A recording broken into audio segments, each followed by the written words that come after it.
Hey guys, it's your boy. We're back with more Marvel Future Fight content, and once again we are back with this thunder of a beast, goddess. I'm not sure, monster. What should I call her? She's insane. So today we will be doing squad battle as well as GBR solo, a 3 versus 1 GBR solo, 3 people GBR, which I think I did like 96% of her damage. Yeah, she's a beast, and we are gonna do that all with this obelisk. Okay, so I made some changes to the build, which I'm gonna show you right now. This is how the stats look like. It's exactly the same just like previously.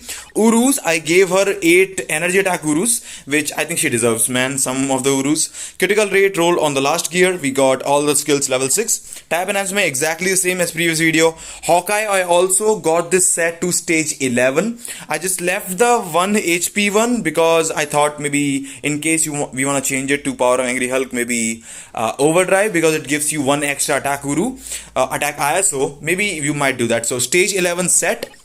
Still no artifact. We have the lightning damage, 180% damage proc obelisk, and then we have a mythic uniform with these uniform options as we had before. Now for the cards, we are rocking 25% Pierce of cards. That is gonna play a vital part in the first phase of Dormammu, but that does not mean that she's weak or something. She's insanely strong. We have 145% energy attack and the proc, which is pretty awesome as well, but the build is very inferior. So maybe you can compare this build to maybe a normal build CDP of energy with some low Pierce, or I think CDP of energy might just be the best case scenario. I'm still thinking and trying to figure out which is going to be the best case scenario and best CDP for her, but let's go do GBR and let's go do squad battle. Let's check it out. Alright, first of all, I have the GBR showcase for you. It is a 3 versus 1 GBR, as you can see, and look at the normal skill damage. I know that's because of the 25% Pierce, but look at my HP. She is nearly dead. Like, she can survive one of those attacks, and then after that she's gonna die, unless you have someone like Luna. Look at the tier 3 skill damage on GBR Dormammu, and in the at least the first phase.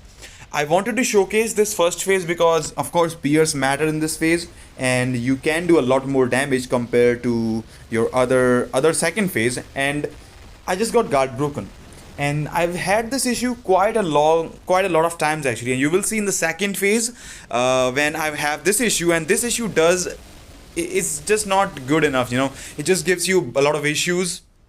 And if you get guard break, specifically using that 5 cancel 4 combo, you basically lose all the damage, which kind of sucks. And maybe because of that reason, destruction might be the way to go, but energy I think will be insanely powerful if you talk about the proc CDPs. And because of the chained damage, her damage is gonna be insanely crazy with all that lingering damage, all those skills, all that elemental damage. I think energy might just be insanely strong for her. And look at that, a minute and 20 seconds we are got down to this phase. Now second phase, I cut down some of the part of the second phase because, well, mainly it's important. Like, I don't want to show you like the whole 6 or 7 minutes of run that I'm running for now, so I'm just gonna cut it out a little bit. Okay, now there's one issue on the tier 3 skill. You will see, and you just as you show on the first phase as well, I'm cancelling out the tier 3 skill before the last blow. There is a big reason about for that, and the reason is, if I let the tier 3 skill run and the last blow hits, it will trigger my second proc, and it's a proc I mean it's a damage proc obelisk. And if that proc hits, I will not be able to use my rotation 3 cancel 5 cancel 4 once again, and I will lose a lot of damage, and I will basically lose the 7 seconds of proc there. So that's why I just want to try this out and see how that goes. Maybe it's better to let the skill run. And now you can see I had to switch, because if I had not, she would have died.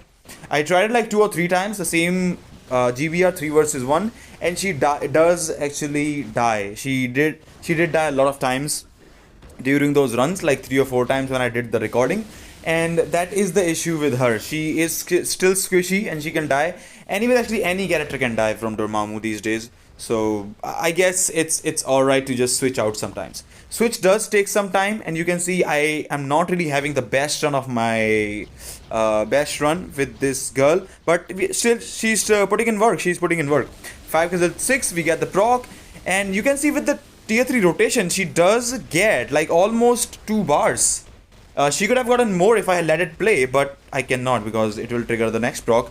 And this is where the issue starts. Now the proc was late, that's why I was able to do 5 cancel 4 later on. Otherwise I would have missed the proc. So I've been encountering this issue with the guard breaks for sure. I hope that's not the case later on with the CDP of energy or something. Although anyways, that works out. Now, the best partner, I think, for Jane Foster, if you're running Jane Foster, if you have a friend in GBR, which you are running with and he does not have a strong account, he can bring his or her Luna Snow. Now, Luna Snow is dead for this guy, so I'll have to be extra careful because I'm not getting my HP recovered, which is a big issue. Survivability is an issue for her for sure, okay. That I've encountered for, like, I can tell you that survivability is a big issue for her as well as for Thor as well, although we should not really talk about Thor because he sucks. And look at that, I got guard broken and I lost all my damage. So this could have been faster. Maybe we can do it in like 6 minutes, you know, and that is crazy strong. Most characters with CTP of rages don't do 3 versus 1 Dormammu GBR solo in 6 minutes. Some of them actually take like 7 minutes or something. So that's insane, right? With the proc obelisk, energy would be even faster. Destruction may be mighty. Even for the second phase would be easy, awesome. Although I have one doubt and I don't like one thing about the rotation and Jane Foster. The third skill you have to delay cancel. So either you'll have to charge your type proc, your strike proc, or your beatdown proc for energy, judgment, or maybe the destruction for like about 99% or something, really close to activating, and then activate it. That could work because third skill can be activated from a little bit far above. I think that will work out pretty awesome, but you'll have to sacrifice a lot of time. I'm not sure what the bug was. He started facing me. We still have 4 bars remaining, 3 bars remaining. We are very close to clearing this thing and I just don't want to die. Her HP is so low and I think I should switch, and I did the right thing. I would have gotten killed. I would have gotten the Jane killed there, so I think that was the right idea to do so. Anyways, we got Jane Foster coming in, 2 cancel 4, 3 cancel, 5 tier 3, and this should be the last tier 3, and we got it freaking down in just over 7 minutes. That is insane. It's Obelisk. She's gonna get crazy strong with the mighty CTPs. Anyways, she's crazy strong, she's incredible. Now the squad battle. There's one big issue though with this squad battle, that well, we have to collect the balls, the blue balls, the orbs. So you, like, the first tier 3 skill goes nice, but because of the mobs you might be triggering the proc early maybe, but for me it was not the issue. It's just one hit, so if you can actually survive that, you can basically just go and it will not activate your proc. You can run it fully pretty easily, and this is one of the issues. He moved, so we are not really getting the third skill full damage from the Mjolnir right there, but her rotation fits well with the squad battle. I think it will fit well in ABX as well if I will try, and I will try it. But there's the same issue. You have to collect the balls and everything. Squad battle is not really the place to test out some characters like Jane Foster, because like, look at that, I can't even do anything. So look at this, I have to delay my tier 3 skill. I cannot use it, right? Because the balls are here, I need to collect the balls. I cannot use my tier 3 skill still, because if I use a tier 3 skill right now, I will not be able to collect these balls, and I have to delay the tier 3 skill for freaking 3 rotations. Okay, so I've had this issue and I don't really feel good about this. At least in squad battle, she can hit probably about 500k to 600k more than what we will be scoring now. Okay, the tier 3 skill is where the most of the damage is.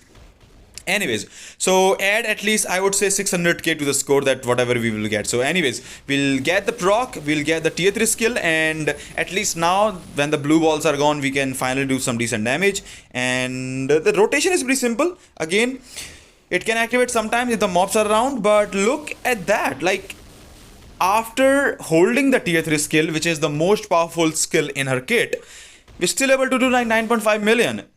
She will hit 10 million with the obelisk that we have. That is incredible. Okay, well, she can solo a 3 versus 1 GBR on this account, and I think, man, she will be able to solo. At least, I think, like, everybody's not gonna do that with the Obelisk, but she did that with 7 minutes. 3 minutes remaining on Dormammu GBR, 96% damage, and we literally carried the hell out of all of those guys. Although I do think that she has still one issue, that she can die in Dormammu with those purple things, and because she does not have a big heal, survivability can be an issue at times, but you can always manage switch out characters, and maybe running a Luna Snow in a team up is awesome, just like that GBR, which was insane. Squad battle, she can hit 10 million with this Obelisk. That is, man, that's monstrous. She's hitting 10 million with this. What is she gonna do maybe with the CDP of energy? Maybe a brilliant CDP of energy. Or maybe a brilliant destruction. I don't know what CDP will be the best, but with a proc she is formidable. She's insane. So let me know in the comment section what you think about the video, what you think about Jane Foster, and what you think is gonna be the best CDP for her. I will be trying a few CDPs, maybe a judgment, maybe energy. I'm still thinking which one to try. So if you have any suggestions, let me know in the comment section, and we can try and test her out with different CDPs later down the line with the other videos. And as always, if you do enjoy the content, I hope to see you again. Take care. I'll see you all in the next one. The incredible Jane Foster. Let's go.